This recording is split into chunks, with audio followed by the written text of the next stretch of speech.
Hello everybody, welcome into Scores, Goals, and Touchdowns with Mr. Pat. Big episode this week. This is actually the 20th episode that we've done. Pretty proud of that. Golf clap. Golf claps all around. Pat yourself on the back when you get a chance.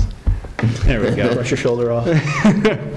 With us this week we have Arnold again. He's wearing another obscure hockey shirt. Tell us all about that. Hartford Whalers. They haven't been a team since 1996. It's a shame. And we have Derek Lawson back with us again, the host of the main event, Saturdays 9 a.m. to noon, and the voice of the UT Rockets. Also did back from the UT Miami, Ohio game. We'll get into more of that later. Since we've been mainly doing football, college, and the NFL, we haven't had much time to talk about the World Series, which is, it's my fault. I apologize. But with the big thing going on we have right now, the World Series it's in the finals. I shouldn't say finals, but it's the World Series. That's what it is. Yeah. St. Louis Cardinals versus the Texas Rangers. St. Louis is leading right now 2-1 the series.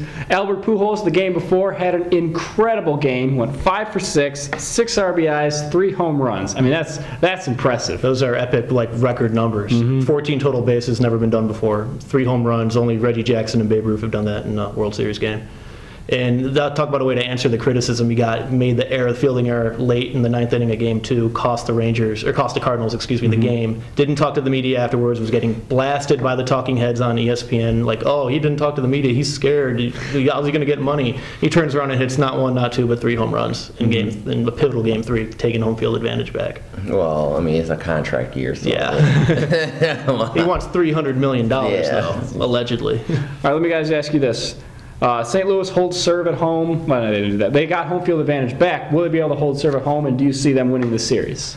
I think they're going to take another one in Texas, and I think they're going to win it in 6 now. I originally, I agreed with Nolan Ryan at the beginning of the series when he said he thought the Rangers were going to take it in 6. But St. Louis seemed like a team of destiny after the comeback they had to close out September in the regular season, 10.5 games back at the beginning of September. They're on fire right now. I mean, they have guys like Matt Holliday and Yadier Molina and Albert Pujols, and yet you're getting production in your first 2 games from Alan Craig, Freese, David Freese or whatever his name is.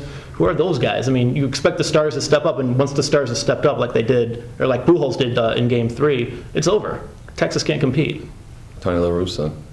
That's all I have to say. I mean, the guy, a lot of people would kind of disagree with the way he manages by putting in so many pitchers and so many players, but like I said, he puts in the unexpected, so you don't know what you're going to get. And a lot of times the guys he puts in, they actually step up. And like he said, if the starters step up and the no-namers step up, it's over. And Texas's starters they've had 1 starter the entire postseason go past 5 innings or go past 6 innings. The bullpen's going to get gassed.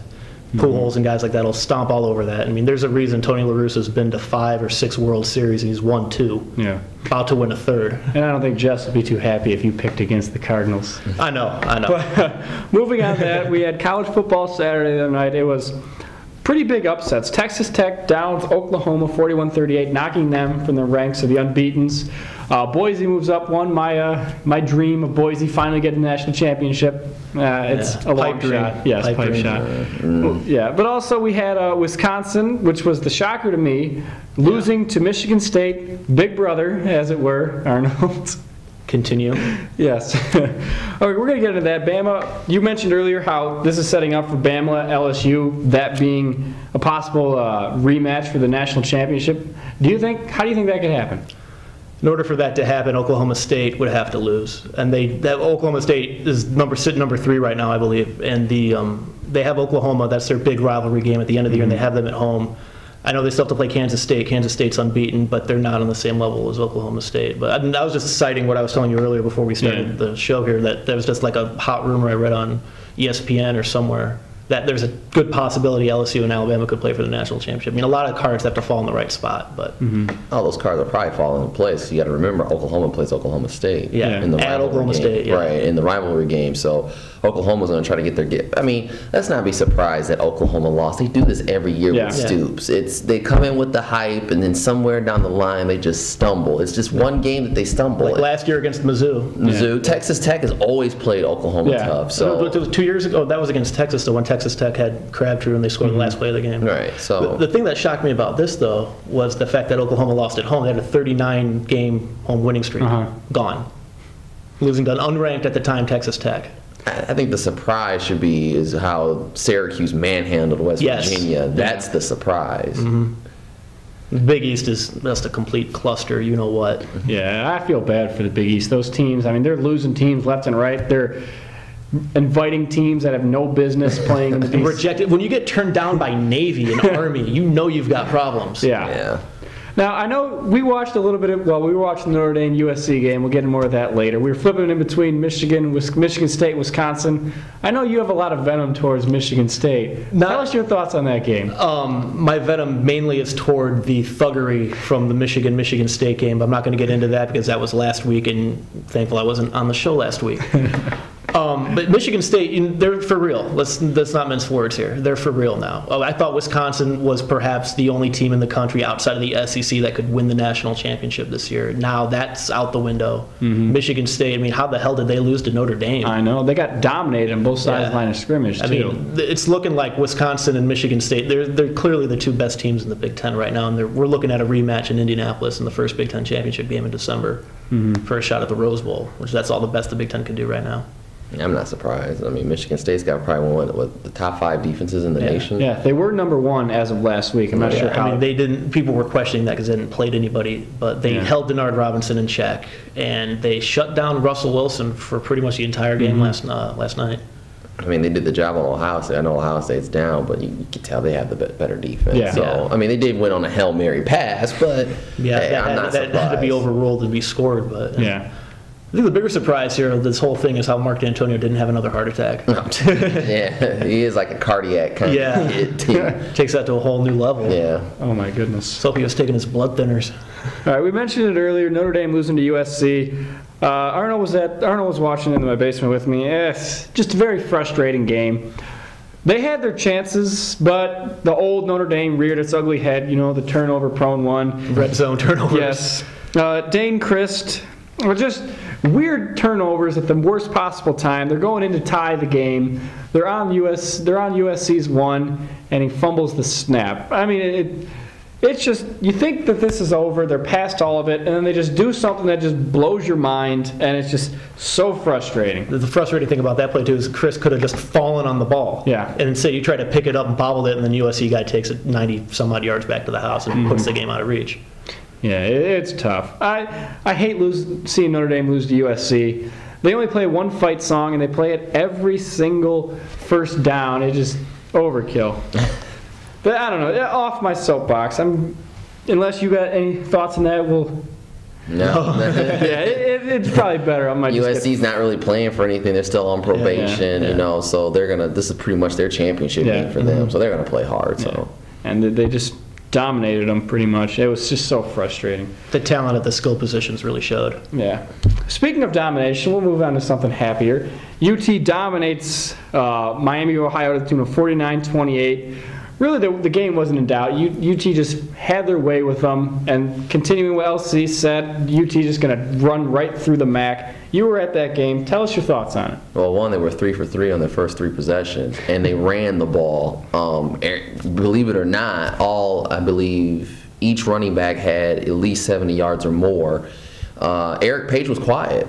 And this is the thing that UT wants. They want to show that they're a diversified team now, and it's not just the Eric Page show. The defense definitely stepped up. Dan Bowles is back, so you can see his presence there at the middle linebacker. So Miami's defense is horrid. I mean, it's pretty much last in the MAC. So, but their offense was pretty decent, and UT kept them in check. So, I don't know. I wouldn't say they rolled through the MAC, though. They still have Northern Illinois, which could be a factor. Yeah. That's at home, though. That's at the Glass Bowl. It's at the Glass Bowl. You also have Western Michigan coming into town, but they just did lose to Eastern. Yeah. If you lose to Eastern Michigan, you're not a good football team. Well, but Eastern's getting better, though.